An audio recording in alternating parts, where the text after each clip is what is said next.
Hi everybody, Ethan Cement here, your plant-based podiatrist, and I just wanted to talk to you about something that I refer to as one-size-fits-all medicine.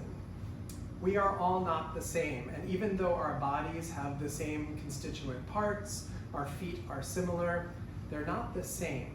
And that's really important when you're trying to tailor therapy and treatment for individual patients. Let me give you an example.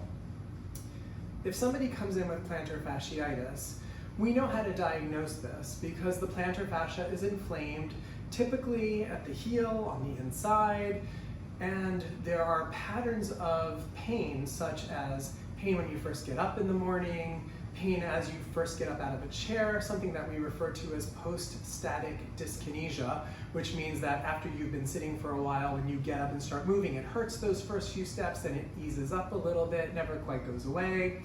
We know how to diagnose this, right? And we can do an x-ray and we might see some inflammation, there might be a spur present, although it's not really correlated. We can do an ultrasound or an MRI and actually verify that the fascia itself is inflamed, maybe a little torn, and then people can go ahead and do one-size-fits-all medicine. What that means is, well, I give you a steroid injection, I'll do a strapping or a taping, whatever their algorithm is that they think works in their hands. And the thing is, we have all of these tools in our medical arsenal, right? There are all these things that we can do to try to address plantar fasciitis.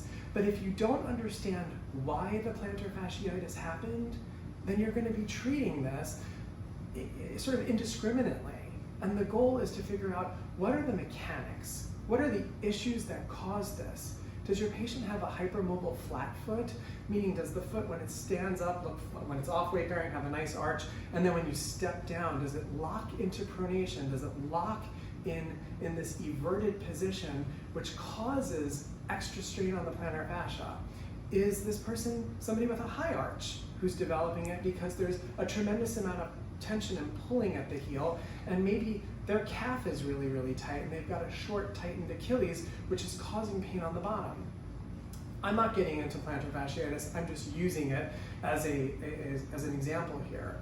There are multiple reasons why people would develop plantar fasciitis, and the way that you treat it needs to be tailored to the mechanism of injury. How did this come about?